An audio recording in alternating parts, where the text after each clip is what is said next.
بسم اللہ الرحمن الرحیم۔ السلام علیکم صلی اللہ علیہ وآلہ وسلم۔ حضرت داؤد علیہ السلام کے زمانے میں ایک بڑھیا تھی۔ اس نے ایک مرتبہ 3 روٹیاں رائے خدا میں دیں اور پھر آٹا گوندنے بیٹھی۔ اچانک ہوا آئی اور اس کا سارا آٹا اٹھا کر لے گئی۔ بڑھیا حضرت داؤد علیہ السلام کے پاس فریاد لے کر پہنچی اور ہوا کی شکایت کی۔ حضرت داؤد علیہ السلام نے ہوا کو بلایا اور پوچھا، تم نے اس کا آٹا کیوں اٹھایا؟ ہوا نے عرض کی کہ ہوا کے فرشتے سے پوچھئے۔ حضرت داؤد علیہ السلام نے اسے بلایا اور اس سے پوچھا تو اس نے عرض کیا کہ خدا سے پوچھے۔ جب اللہ سے عرض کی تو اللہ نے فرمایا، اے داؤد، سمندر میں ایک کشتی پر بڑے بڑے تاجر جا رہے تھے کہ ان کی کشتی میں ایک چوہے نے سوراخ کر دیا اور کشتی کو ڈوبنے کا خطرہ پیدا ہو گیا۔ میں نے ہوا کو حکم دیا کہ وہ یہ آٹا اڑا کر اس کشتی میں ڈال دے تاکہ وہ لوگ اس آٹے سے سوراخ بند کر لیں۔ چنانچہ انہوں نے اسی آٹے سے سوراخ بند کیا اور سلامتی سے کنارے پر پہنچ گیا۔ داؤد علیہ السلام، ان کشتی کے تاجروں سے ان کے سارے مال کا تیسرا حصہ اس بڑھیا کو دلاؤ۔ چنانچہ حضرت داؤد علیہ السلام نے ایسا ہی کیا اور 300,000 دینار کا مال بڑھیا کو ملا۔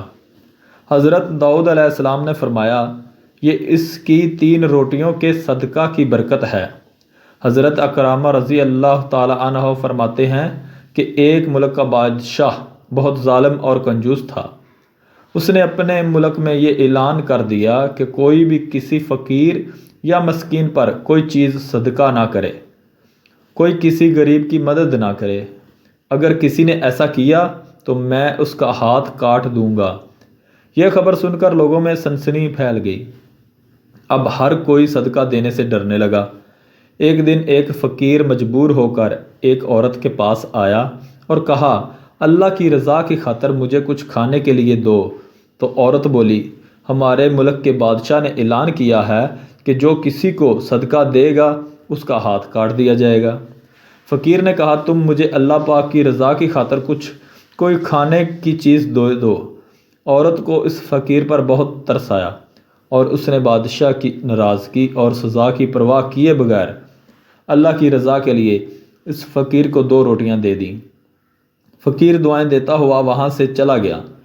جب بادشاہ کو یہ پتہ چلا کہ فلاں عورت نے 2 روٹیاں صدقہ کی ہیں تو وہ سخت ناراض ہوا اور پھر اس نے اس عورت کے ہاتھ کٹوا دیے اور اسے شہر سے بھی نکال دیا۔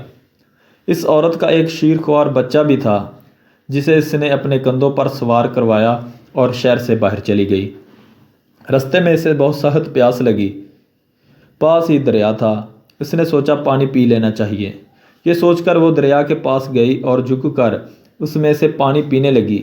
جو ہی وہ عورت پانی کی طرف جھکی، اس کے کندھوں پر سوار اس کا دودھ پیتا بچہ پانی میں گر گیا اور دریا نے اسے بھی اپنے ساتھ بہانا شروع کر دیا۔ یہ دیکھ کر عورت نے پریشانی کے عالم میں چیخنا اور چلانا شروع کر دیا۔ اتنے میں اس کے پاس 2 خوبصورت نوجوان آئے اور اس سے پوچھا، تم کیوں رو رہی ہو؟ اس نے بتایا کہ میرا دودھ پیتا بچہ دریا میں گر گیا ہے اور میرے ہاتھ بھی نہیں ہیں جن کی مدد سے میں اسے نکال سکوں۔ عورت کی یہ بات سن کر ان میں سے ایک نے دریا میں غوطہ لگایا اور تھوڑی دیر بعد ہاتھ میں ننھے منھے بچے کو اٹھائے واپس باہر نکل گیا۔ عورت اپنے لختے جگر کو صحیح سلامت دیکھ کر خوش ہو گئی۔ اب دوسرے شخص کی باری تھی۔ اس نے اپنے منہ میں کچھ پڑھ کر اس کے جسم پر دم کیا جس سے اس کے دونوں ہاتھ درست ہو گئے۔ یہ دیکھ کر وہ عورت اور زیادہ خوش ہو گئی اور ان سے پوچھنے لگی کہ اے اللہ کے نیک بندو، تم کون ہو؟ انہوں نے کہا، کیا تو نے ہمیں پہچانا نہیں؟ اس نے کہا، نہیں۔ انہوں نے کہا، ہم تمہاری وہ 2 روٹیاں ہیں جو تو نے اللہ کی راہ میں صدقہ کی تھیں، جن کی وجہ سے تو مصیبت میں مبتلا ہوئی اور آج انہی کی وجہ سے تجھے مصیبت سے نجات بھی مل گئی۔